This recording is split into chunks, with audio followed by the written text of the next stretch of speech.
e ele literalmente morreu de medo.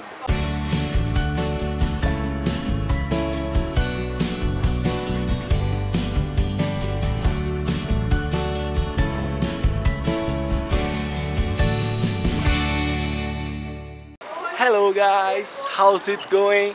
Eric da Universidade do Inglês por aqui e eu quero começar esse vídeo te fazendo uma pergunta. Você já ouviu falar de Carl Harris?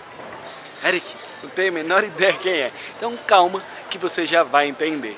Esse cara, ele era um mendigo lá nos Estados Unidos e ele estava andando pela rua numa sexta-feira procurando um lugar para se abrigar naquela tarde de inverno, né? Para ele se abrigar ali, se proteger da noite. Já estava começando a escurecer e ele sabia que se ele não arrumasse um lugar para ficar, tinha muita chance dele morrer de frio, literalmente. O que ele fez? Ele foi andando ali pela estação de trem até que ele encontrou um vagão vazio, e ele entrou nesse vagão para se proteger do frio. Entrou, encostou a porta para se proteger, e quando ele fez isso, a maçaneta quebrou pelo lado de dentro. E até aí, tranquilo, tudo bem, mas ele não tinha um celular, né? Não tinha sinal.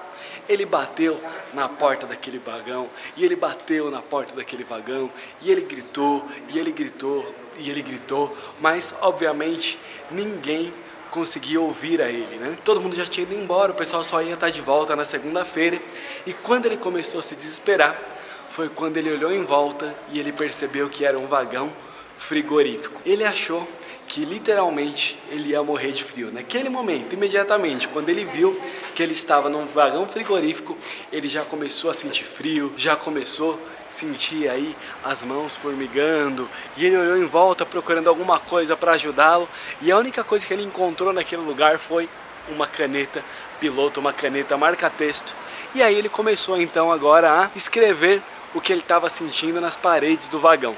E ele começou falando sobre como as mãos dele estavam geladas, sobre como as mãos dele começaram a formigar, sobre como ele começou a sentir cada vez mais e mais frio. E ele foi descrevendo ali a sensação do corpo dele, hora após hora, momento após momento. E quando na segunda-feira finalmente abriram o vagão e ele tinha literalmente, né, morrido, foram olhar e o vagão estava o tempo todo desligado. O que quer dizer que lá dentro daquele vagão não estava frio como ele achou que estava, mas a mente dele pregou essa peça nele. A mente dele foi fazendo ele acreditar que ele iria morrer congelado, e ele foi passando vez após vez, momento após momento ali, sentindo cada vez mais os efeitos da hipotermia, ainda que não tivesse de verdade tão gelado como a mente dele achou que tinha. Já viu essa história em algum lugar?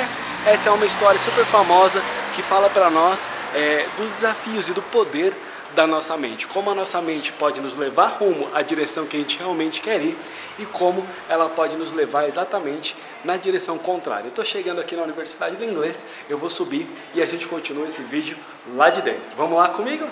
Então vamos lá, agora já está mais claro aqui, a gente consegue continuar batendo esse papo. Então a nossa mente, quando a gente está falando a respeito de inglês, ela pode ser o nosso maior aliado ou ela pode ser o nosso maior vilão.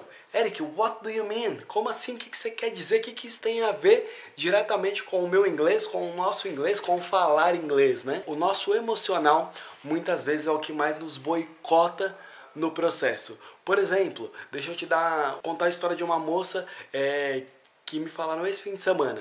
Ela foi tirar a carta de motorista, her license drive, here in Brazil. Ela foi tirar a carta de motorista dela aqui no Brasil mesmo, e ela foi, se matriculou, fez o exame médico, fez o exame psicotécnico, pegou o livrinho, estudou, fez as aulas teóricas lá no que a gente chama de CFC, Centro de Formação de Condutores, passou lá por várias horas de aula teórica, fez a prova teórica no Detran, foi aprovada, fez mais uma série de entre 12 e 15 aulas práticas, treinou tudo isso, e no dia da prova, no dia do teste de baliza, como algumas pessoas costumam chamar, lá no dia da prova prática, ela simplesmente inventou uma desculpa e não foi. Era a mente dela com muito medo, boicotando ela de ter a carta de motorista, de poder conquistar essa liberdade de ir e vir de carro, de realizar isso que era uma vontade grande dela. Ela queria, ela pagou, ela investiu tempo, ela investiu dinheiro, mas ela deixou que o emocional dela boicotasse o resultado dela.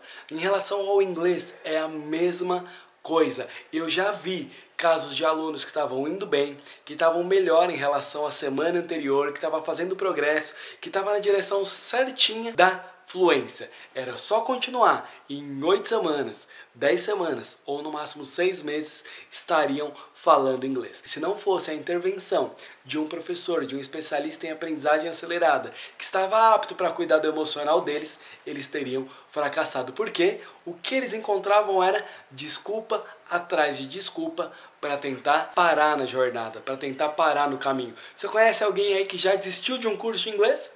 Você já começou um curso e parou?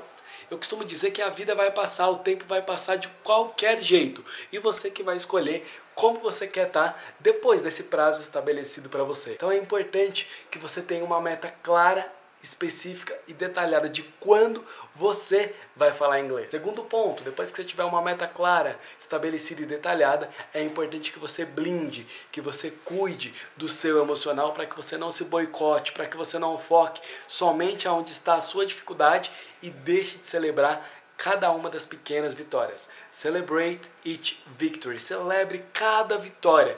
Isso é muito importante na direção da sua fluência. Se você não tiver fé suficiente para conseguir se ver falando inglês, use a fé do seu professor, use a fé de alguém que pode te emprestar o olhar dele, né? Que pode te emprestar os olhos dele para que você veja. É o que eu costumo fazer pelos nossos alunos. Eu costumo dizer para os meus alunos o seguinte: eu acredito muitas vezes mais do que você vai e que você pode falar inglês. Então, se você não acredita, segue aquilo que eu estou passando, aquilo que eu estou dizendo, segue os passos, segue o caminho que eu estou te mostrando, as instruções que eu estou te falando e usa o meu olhar, usa os meus olhos, usa a minha fé. Por quê? Eu aprendi a falar inglês em 8 semanas e eu nem achava que inglês era para mim. Eu usei a fé dos professores que estavam lá. Eu ensinei milhares de alunos a falar inglês e muitos deles tinham desafios que não eram técnicos, não eram desafios de inglês, não eram desafios de pronúncia, de listening, eram desafios emocionais que causavam esse tipo de bloqueio. E quando a gente está lá usando os filmes, as músicas e os diálogos da vida real, a gente consegue muitas vezes desconectar do mundo lá fora e a gente consegue falar inglês. E quando eu consigo mostrar pra você, falando, olha aí o que você acabou de fazer, olha quanta coisa você falou em inglês, olha a sua pronúncia na aula 1 e olha como você está agora, você vai construindo tijolinho por tijolinho a edificação da sua mente para que você possa definitivamente, completamente tá falando inglês. É isso que eu tenho visto. Mas a grande maioria das escolas de inglês, elas simplesmente ignoram essa questão emocional e é por isso que a gente tem no Brasil milhares e milhares de escolas de inglês e milhares e milhares e milhares de alunos que já começaram a falar inglês e que estão hoje se sentindo feridos, incapazes, achando que inglês não é para eles, quando na verdade a culpa era só de um método errado que você estudou. Se você focar na direção correta, com o método certo, e você blindar a sua mente, você proteger a sua mente pro emocional, você vai chegar lá. Porque a sua mente ela é poderosíssima. Para eu te dar mais 2 exemplos aí.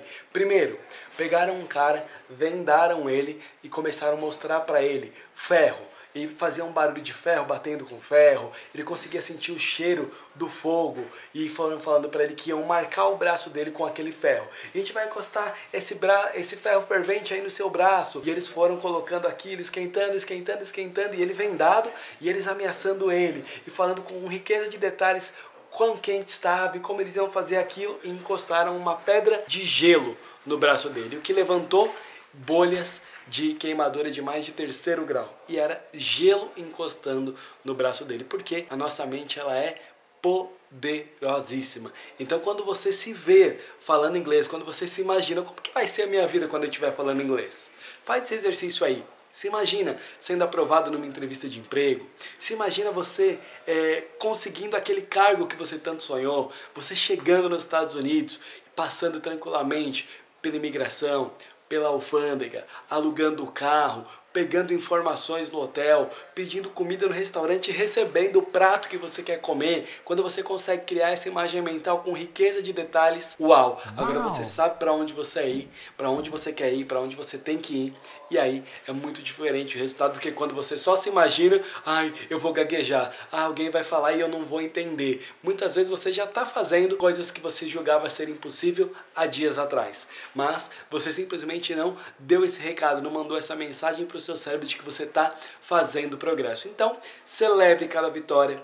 Veja a si mesmo falando inglês. Tenha uma meta clara, específica, escrita de quando você vai estar atingindo esse objetivo, quando você vai estar falando inglês definitivamente e usando o seu inglês. E coloque a sua mente aí na direção correta que você vai falar inglês. Então, quero deixar mais algumas recomendações para você aqui. Se você já gostou desse vídeo, né? Deixa o like no vídeo, se inscreve no canal, me segue lá no Instagram, onde eu vou compartilhando mais dicas, coisas da rotina, vou mostrando para vocês histórias de alunos que estão sendo bem-sucedidos nesse processo, que estão atingindo o objetivo de falar inglês e coisas que você pode aprender não só comigo, mas com outras pessoas, com outros alunos. Então me segue também lá no Instagram e eu vou deixar aqui na descrição desse vídeo passo a passo de como você pode usar os filmes de Hollywood para melhorar o seu inglês. That's it for today. É isso aí por hoje. See you in the next video. Te vejo no próximo vídeo. Bye bye. Tchau, tchau.